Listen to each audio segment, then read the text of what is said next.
學而時習之，究竟時係咩意思？習係咩意思咧？普通坊間解釋就係學完就時就時常，習就練習。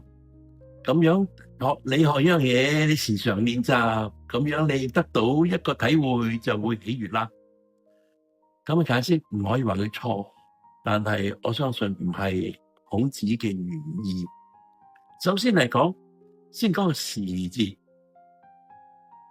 如果我哋睇翻喺《論語》成本《論語》裏邊，呢時字出現過9次，但係呢個時字從來都唔會係時常嘅意思。呢個時字從來都係講一個時機嘅意思。而呢個所以孔子講呢個時字，我相信佢係有感而發嘅。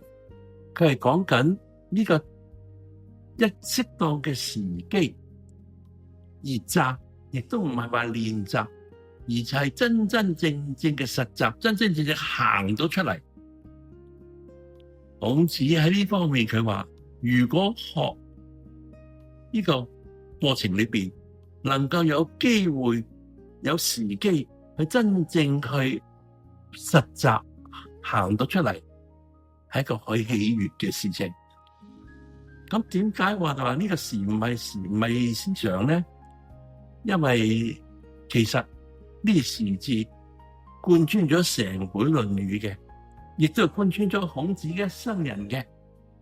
我哋知道孔子一生人，佢非常之希望能夠恢復禮樂文化，佢亦都好希望能夠為政，有諸侯、有君子、君主能夠去賞識佢、用佢，但係時不我與，佢冇呢個機會。所以孔子呢個時字可以咁講係時機，而呢個時字亦都有更深層次啲嘅意思。佢源自喺邊度咧？我哋中國傳統文化嘅一本經典《易經》裏邊，《易經》裏邊佢有呢個時嘅呢個概念喺度。《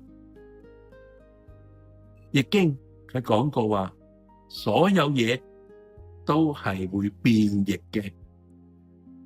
所有嘢，但係變易過程有一樣嘢係不易嘅，而呢個變易道理係非常之簡易嘅。咁但係呢個變易係透過乜嘢嚟變易咧？就係透過兩個因素，時同位。我哋喺唔同嘅時，我有唔同嘅位，咁我哋要有唔同嘅應。譬如一位女士，佢喺家庭裏邊，佢對佢嘅仔女嘅時候，佢就係母親。但係如果佢翻到娘家，佢見到佢嘅父母喺當嗰個時候嗰個位置，佢就係一個女兒。佢可能係上班嘅，可能做老師。咁喺嗰個時嗰個位，佢就係做老師。佢有唔同嘅應。所以呢個時字唔係淨係話時常嘅意思，係一個時機嘅意思。喺唔同嘅時機有唔同嘅位，你就有不同嘅應。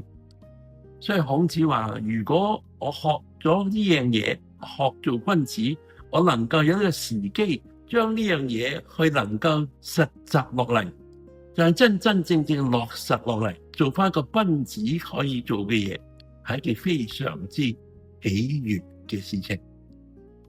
我相信呢個係一個比較切合孔子一生人同埋《論語》裏邊嘅真正嘅意義。